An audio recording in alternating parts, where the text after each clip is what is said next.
Uma exposição das 7 eras da Igreja. A Era da Igreja de Sardes. Continuação da página 220. A saudação. Apocalipse capítulo 3, verso 1. Isto diz o que tem os 7 Espíritos de Deus e as 7 estrelas.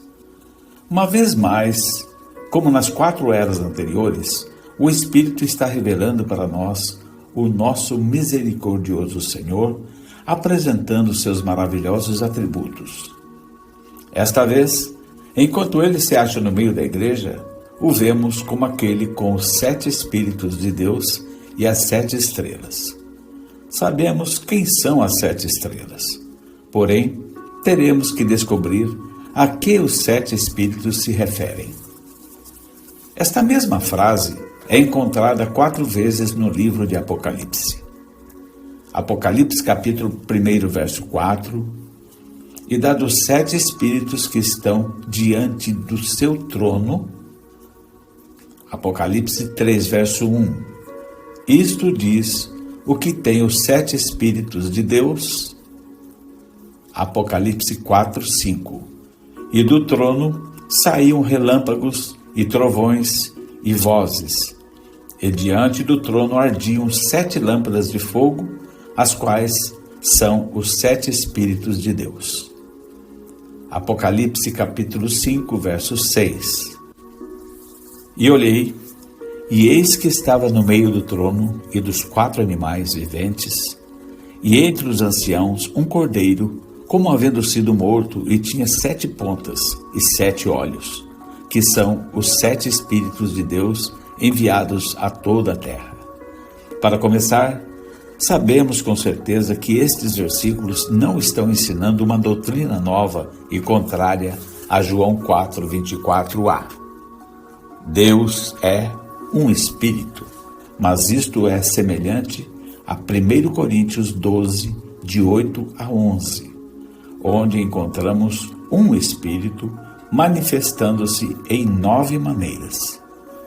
Desse modo, sabemos que os 7 Espíritos de Deus significam que é um só e o mesmo Espírito aparecendo de uma maneira sétupla. Agora, em Apocalipse 4, verso 5, estes mesmos 7 Espíritos são chamados de lâmpadas de fogo que ardiam diante do Senhor.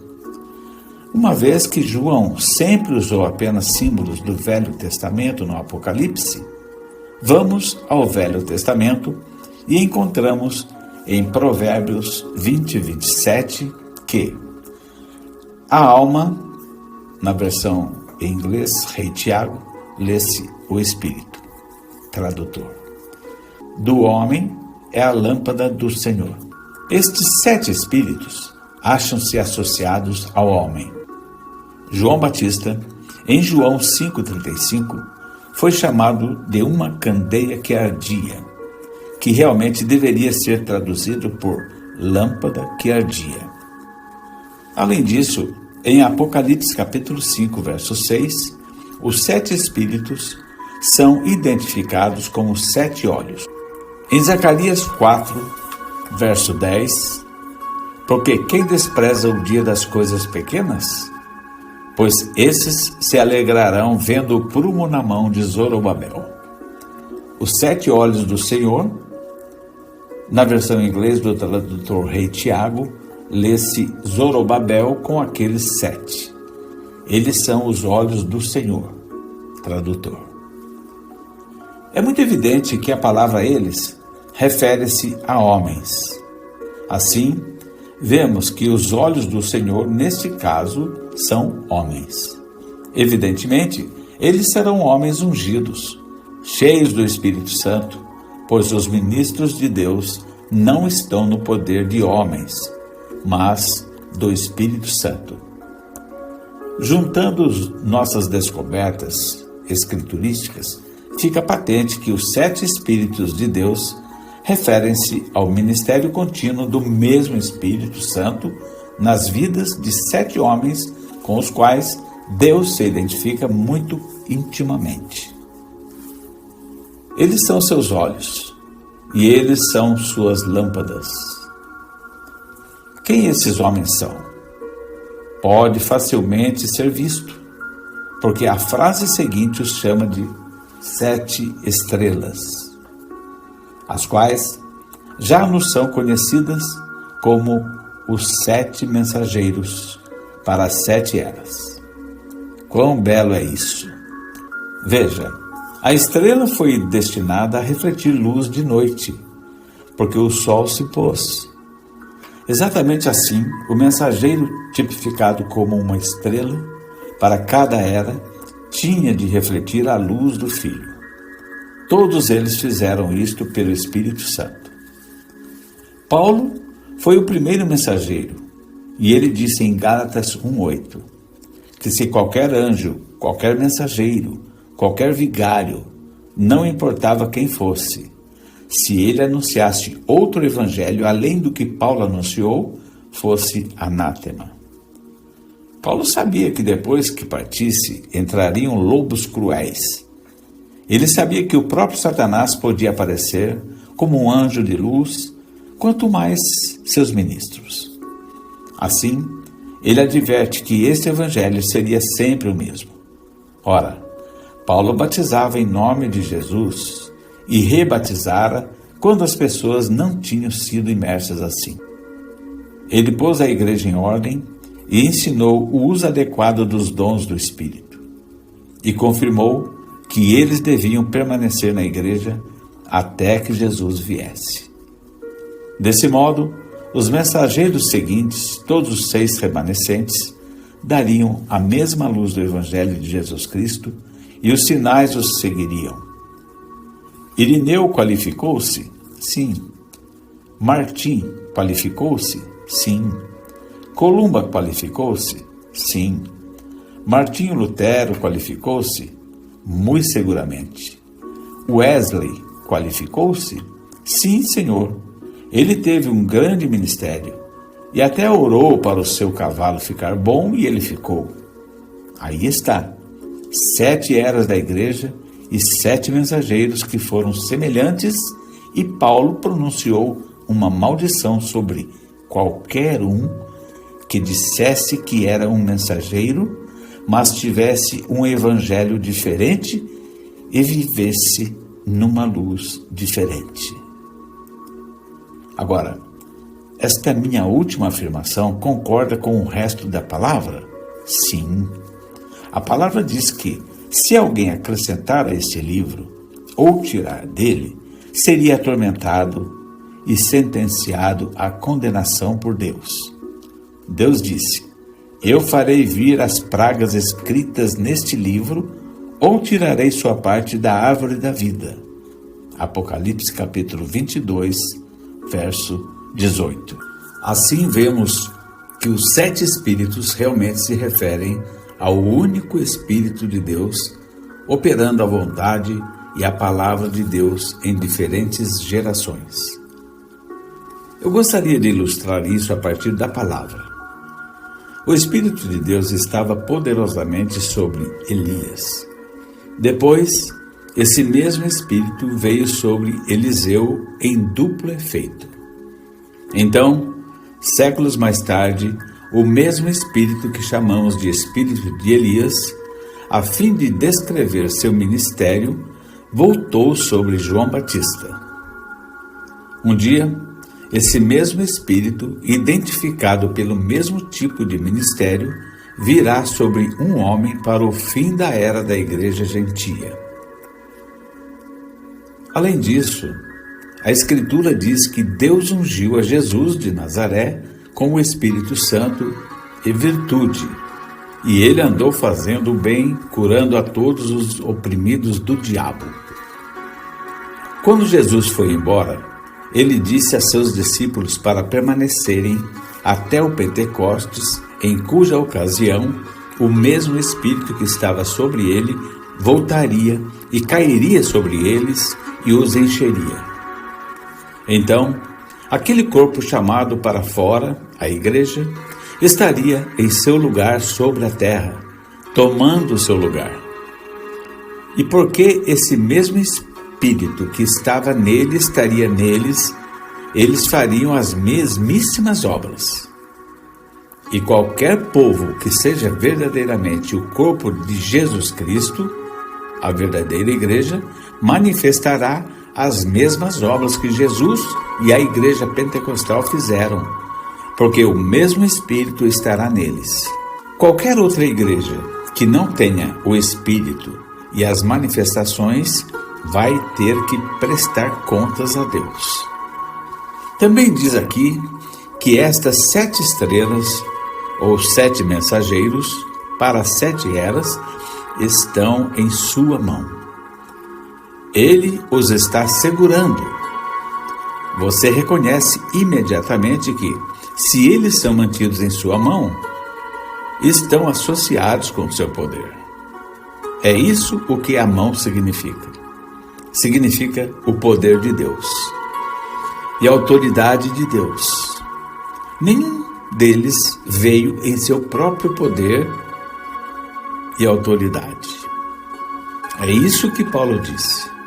Nenhum homem se atreveria. É preciso a autoridade de Deus e o poder do Espírito Santo. O Evangelho é pregado pela autoridade de Deus no poder do Espírito.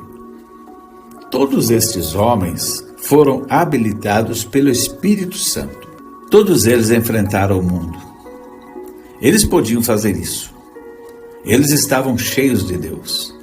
Eles foram enviados ou autorizados por Deus, não por si mesmos ou outros homens. Ora, eles tinham o que o mundo não podia ter. Jesus disse que quando ele fosse embora, enviaria seu Espírito, o qual o mundo não podia receber.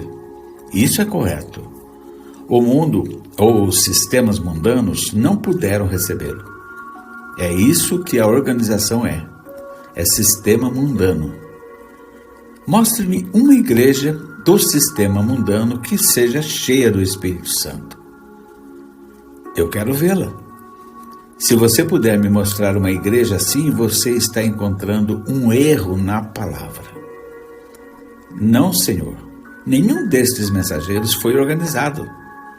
Ou eles foram postos para fora, ou saíram, porque estavam convencidos do pecado da organização. Como pôde o Espírito Santo estar na organização, quando é a organização que toma o lugar do Espírito e as denominações tomam o lugar da palavra? Lembre-se, organização é morte. Não pode ser de outra forma. Se o mundo assume o comando, o Espírito se aparta. Sim, o Espírito não é 7 espíritos, mas um. Ele sempre será o mesmo e agirá do mesmo modo. E os 7 mensageiros terão o mesmo Espírito, e ensinarão a mesma palavra, e terão o mesmo poder. E se a igreja é verdadeiramente igreja, ela terá o mesmo Espírito, e palavra, e atos de poder que eles tinham no Pentecostes. Por experiência, ela será uma igreja pentecostal, e haverá línguas e interpretação e profecias e curas. Deus estará no meio dela, e Deus se declarará no meio dela como sempre tem feito. Aleluia! E ela será inorganizada. Não esqueça isso. Agora podemos ver que Jesus Cristo está se revelando através das eras por seu Espírito nos mensageiros. Eles são como foi Moisés para os filhos de Israel. Assim como ele teve a revelação para o seu dia, assim também cada mensageiro teve a revelação e o ministério de Deus para aquele dia. Desse modo, quando vemos que os mensageiros estão em sua mão, vemos o Senhor identificando-se com estes homens e concedendo-lhes seu poder. Não é suficiente que ele tenha se associado com toda a igreja, o que vimos quando ele foi visto estando entre os 7 candeeiros de ouro. Tampouco é suficiente que vejamos o ministério quíntuplo de Efésios 4, apóstolos, profetas, mestres, evangelistas, pastores, porque em cada era a igreja se desencaminha. E não é apenas os leigos, mas o grupo de clérigos. Os pastores estão errados, tanto quanto as ovelhas. Então, Deus se apresenta em cena como o sumo pastor nos ministérios destes 7 homens para conduzir seu povo de volta à verdade e ao abundante poder dessa verdade. Deus está em seu povo, todo o seu povo, porque se alguém não tem o Espírito de Cristo, esse tal não é dele, e ele é a palavra. Isso seria a palavra reconhecida no povo. Porém, ele colocou uma liderança especial nestes homens, de sua própria escolha e através do determinado conselho da sua vontade. Eles aparecem uma vez em cada era. É o mesmo Espírito neles, que contraste é isto com a heresia de Roma. Eles têm um homem de sua própria escolha, um após o outro, nenhum mostrando o poder de Deus, nenhum permanecendo na palavra de Deus, cada um diferindo do outro antes dele e acrescentando o que deseja como se fora Deus. Deus não está nisto, porém ele está em seu mensageiro, e aquele que teria a plenitude de Deus seguiria o mensageiro, assim como o mensageiro é um seguidor do Senhor pela sua palavra. O que tem os 7 Espíritos de Deus e as 7 estrelas? Apocalipse 3, verso 1. Assim como este mesmo Senhor identificou-se com o homem na encarnação, ele novamente está identificando-se com o homem pelo seu Espírito dentro do homem. Estes são meus, diz o Senhor. Os 7 mensageiros, cheios do Espírito, são do Senhor. Eles podem ser repudiados. Eles podem ser questionados. Realmente, para mentes humanas, eles podem nem mesmo parecer qualificados. Entretanto, eles são os mensageiros para as suas eras. Deus usou um Abraão, ele mentiu. Ele usou um Moisés e ele se rebelou. Um Jonas, ele desobedeceu. Um Sansão, ele pecou. Um Davi, ele matou. Ele também usou um Josué e um José. E aqueles com defeitos graves são muito mais numerosos do que aqueles cujas histórias parecem ser perfeitas. Todos foram e são dele. Ninguém ousa negar isso. Ele o usou pelo e através do Espírito Santo que ele pôs dentro deles. Para o seu próprio mestre, eles permaneceram de pé ou caíram. E em todos eles foi cumprida a soberana vontade de Deus. Deixe que a história externa tente refutar tal coisa, isto mesmo assim permanece. O Deus eterno ainda anda entre os candeeiros de ouro e envia seus mensageiros pelo seu Espírito com a palavra ao povo de cada era. A denúncia. Apocalipse capítulo 3, verso 1, parte B. Eu sei as tuas obras, que tens nome de que vives e estás morto. Apocalipse capítulo 3, verso 2b. Porque não achei as tuas obras perfeitas diante de Deus. Ora, eis aqui realmente uma coisa muito estranha. Em cada era, até este ponto, o Espírito tem primeiramente louvado os verdadeiros crentes e depois denunciado a falsa vinha. Porém, nesse período, há evidentemente tal desprezo imoderado pelo Senhor e sua palavra, que a mensagem inteira para esta quinta era soa com condenação. Eu sei as tuas obras. Que obras foram estas que subiram diante do Senhor e causaram seu desagrado? Bem, você sabe que cada era sobrepôs-se em parte à era seguinte, de modo que temos uma continuação das obras da quarta era para dentro da quinta era.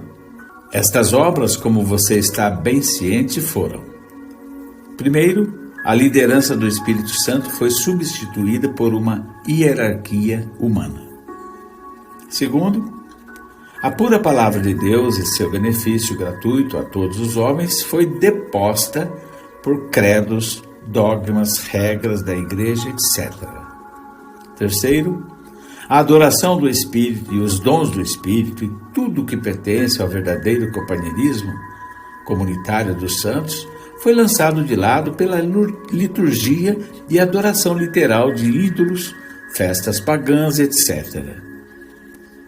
A mariolatria estava assumindo um lugar maior na adoração cristã, até que ela realmente assumisse uma posição de divindade, e o Filho fosse tirado de sua sublime posição de ser sobre tudo para ser subordinado a um homem chamado Papa, que se denominou o Vigário de Cristo.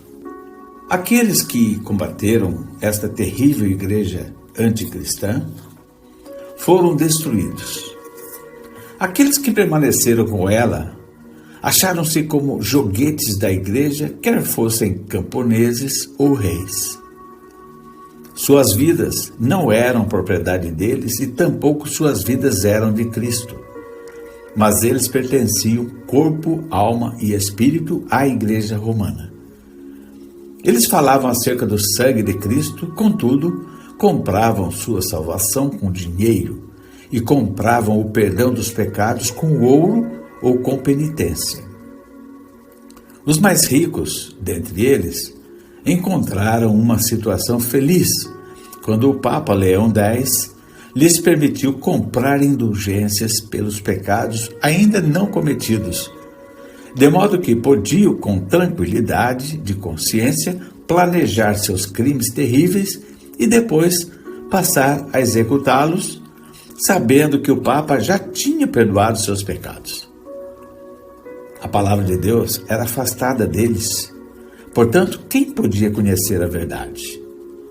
Uma vez que a verdade vem somente da palavra, as pessoas estavam encerradas num calabouço da igreja romana, aguardando a morte e após a morte o juízo.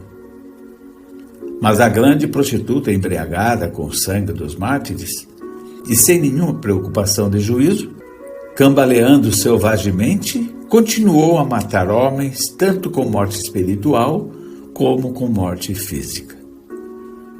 Agora, no final da quarta era, o que seria o começo da quinta era também, a invasão de Constantinopla pelos turcos enviou os sábios eruditos do leste com seus manuscritos gregos para o oeste. A pureza da palavra e os ensinamentos de verdadeiros crentes foram assim disseminados.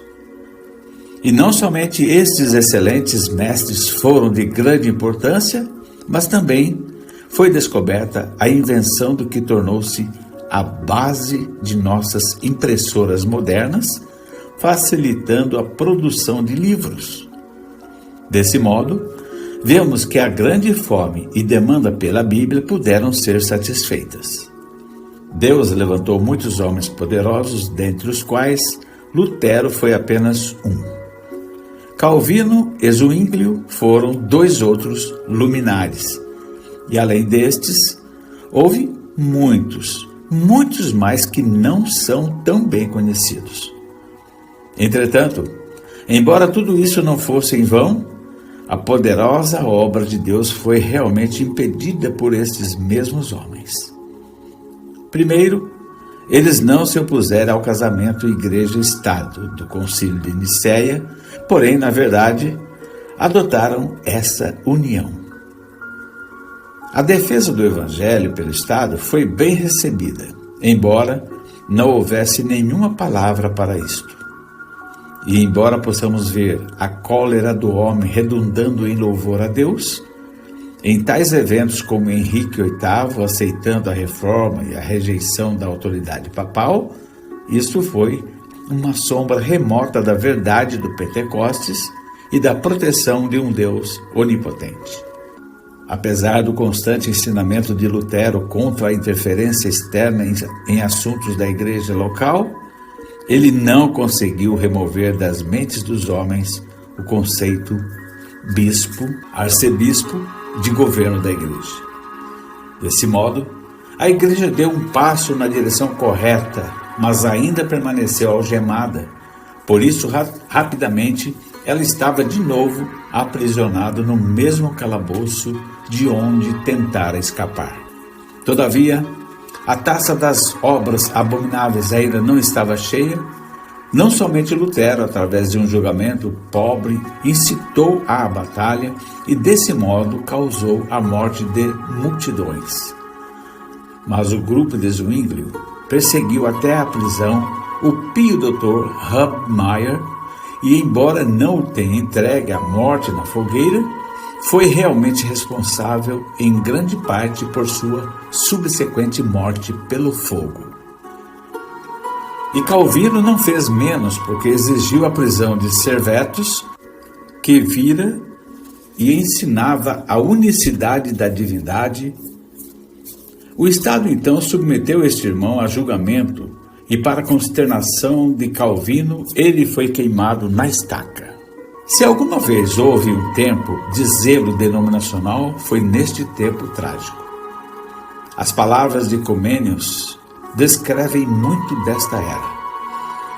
Comênios escreveu a única coisa necessária. Ele compara o mundo a um labirinto e mostra que o caminho de saída é deixar o que é desnecessário e escolher a única coisa necessária, Cristo. O grande número de mestres, diz ele, é a razão da profusão de seitas para as quais logo não restará mais nomes. Cada igreja considera-se como a verdadeira, ou pelo menos como a mais pura e verdadeira parte dela, enquanto entre si mesmas perseguem umas às outras com o mais amargo ódio. Nenhuma reconciliação é de se esperar entre elas. Elas enfrentam a inimizade com inimizade irreconciliável. A partir da Bíblia, elas forjam seus diferentes credos.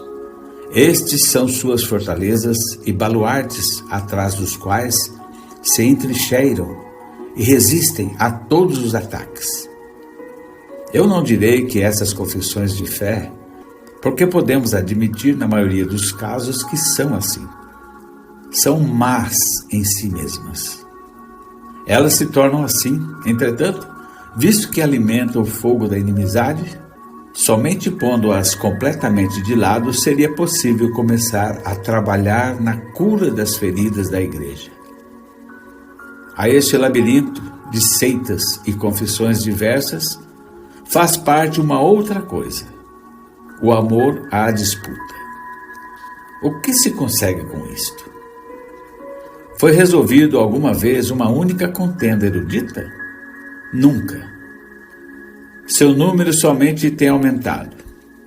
Satanás é o maior sofista. Ele nunca foi vencido numa contenda de palavras. No serviço divino, as palavras dos homens são geralmente mais ouvidas do que a palavra de Deus. Cada um tagarela como lhe agrada, ou mata o tempo por meio de dissertações eruditas e desaprovando os pontos de vista dos outros. Do novo nascimento e de como um homem deve ser transformado à semelhança de Cristo para tornar-se participante da natureza divina, 2 Pedro 1,4, raramente disse alguma coisa. Do poder das chaves, a igreja quase que perdeu o poder de ligar. Somente o poder de desligar permanece. Os sacramentos, dados como símbolos de unidade, de amor e de nossa vida em Cristo, têm sido transformados em motivos dos mais amargos conflitos. Uma causa de ódio mútuo, um centro de sectarismo. Em resumo, a cristandade tem se tornado um labirinto. A fé tem sido dividida em milhares de pequenas partes e você é taxado de herético se é uma delas que você não aceita. O que pode ajudar?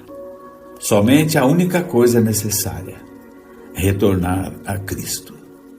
Olhando para Cristo como o único líder e andando em suas pegadas, deixando de lado todos os outros caminhos até que todos nós atinjamos a meta e cheguemos à unidade da fé. Efésios 4:13. Assim como o Mestre Celestial edificou tudo sobre o fundamento das Escrituras, assim também devíamos deixar todas as particularidades de nossas confissões específicas e estar satisfeitos com a Palavra de Deus revelada, que pertence a todos nós. Com a Bíblia em nossa mão, devemos clamar: eu creio no que Deus revelou neste livro. Eu guardarei obedientemente seus mandamentos. Eu espero por aquilo que Ele prometeu. Cristãos, deem ouvidos. Há somente uma vida, porém a morte chega a nós em milhares de formas. Há somente um Cristo, porém milhares de anticristos. Assim tu sabes, ó cristandade, qual é a única coisa necessária. Ou retornas a Cristo, ou vais à destruição como o anticristo. Se és sábia e desejas viver, segue o líder da vida. Mas vocês, cristãos, regozijem em serem arrebatados. Ouçam as palavras do seu líder celestial. Vinde a mim, respondam em uníssono, ora nós vamos. Agora eu acabei de dizer que esta era deu tremendo crescimento ao espírito denominacional. Se a atitude corintia de eu sou de Paulo, eu de Cefas, foi alguma vez manifestada, foi nesse tempo. Havia luteranos, hussitas, o grupo de Zwinglio, etc. Tal fragmentação do corpo foi deplorável. Eles estavam vivendo um nome, porém estavam mortos. Certamente que estavam mortos. Eles morreram no instante em que se organizaram. Os grandes grupos se organizaram e se uniram em matrimônio ao Estado. Era isso que faltava. Eles se acabaram. Aqui estavam aqueles luteranos que haviam criticado a Igreja Romana.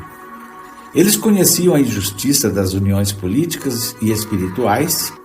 Todavia, Lutero, como quando Pedro perdeu o equilíbrio por causa dos judaizantes, foi avante e fez do Estado, em vez de Deus, o defensor da fé. Esta é a primeira denominação de reputação que saiu da prostituta, porém, quando Lutero morreu, não demorou muito até que ela tivesse uma hierarquia como aquela que tinha combatido. Este movimento de Deus, no tempo em que a segunda geração surgiu, estava de novo sob a asa de sua mãe. Ela voltara e nem sequer o sabia. Eles tinham se revestido do seu próprio nome acima do nome dele. Eles estavam vivendo o seu próprio nome também. E todas as denominações estão fazendo essa mesma coisa hoje. Elas estão vivendo o seu próprio nome e não o nome do Senhor Jesus Cristo. Isso é facilmente visto porque cada igreja é conhecida pela maneira que adora, porém nenhuma é conhecida pelo poder de Deus. Aí está o seu teste. E quero que você note aqui mesmo, que esta era não teve os sinais e prodígios entre eles. Eles deixaram o poder de Deus pelo poder do Estado. Eles se apegaram ao seu próprio nome. Eles engrandeceram seus nomes. Era aquele velho espírito de trazer todos para dentro do seu aprisco. Hoje, os batistas querem que os metodistas venham para os batistas. Os metodistas saem para fazer proselitismo entre os presbiterianos. E os pentecostais querem todos eles. Cada um alega oferecer o máximo e apresentar as maiores esperanças. Uma espécie de porta para o céu ou pelo menos o caminho para uma entrada mais abundante. Que trágico é tudo isto. Este espírito denominacional fez todas as denominações escreverem seus manuais e ensinarem seus credos, estabelecerem seus ofícios e governos da igreja, e depois cada um alegar que ela, e somente ela, verdadeiramente fala por Deus, porquanto é a mais qualificada. Ora, se isso não é exatamente o que o Papa e a Igreja Romana estão fazendo, estão de novo ali com sua mãe, a prostituta, e não o sabem. Encerrando nossos comentários sobre este versículo, tens nome do que vives e estás morto? Eu não conseguiria deixar suficientemente marcado em você que esta era, embora trouxesse a reforma, foi mais severamente repreendida por Deus do que louvada, porque ela semeou a semente da denominação que se organizou de volta à prostituta. Depois de Deus ter aberto uma porta de escape. Quando o movimento para fora da Igreja Católica aconteceu, não foi verdadeiramente espiritual como um todo, porém mais político. A maioria das pessoas abraçou o protestantismo porque, como tenho afirmado, detestavam o sistema romano de cativeiro político e financeiro. Assim, em vez deste ser um grande movimento espiritual, com todos os sinais inequívocos da influência do Espírito Santo, como quando Deus usou meios puramente espirituais para realizar seus propósitos no Pentecostes, ele foi, na verdade, uma obra na qual a cólera do homem redundou em louvor a Deus. E os resultados teceram um paralelo com a história de Israel, quando deixou o Egito e peregrinou no deserto, não indo em direção à terra de Canaã. Entretanto, muito foi realizado porque, onde o jugo de Roma fora quebrado, mesmo que parcialmente, os homens podiam agora receber a palavra de Deus e render-se à influência do Espírito sem tão grande temor como outrora. Isto abriu a porta para a grande era missionária que se seguiu. A Jezabel de Tiatira não estava com nenhuma vontade de desistir do seu domínio sobre o povo.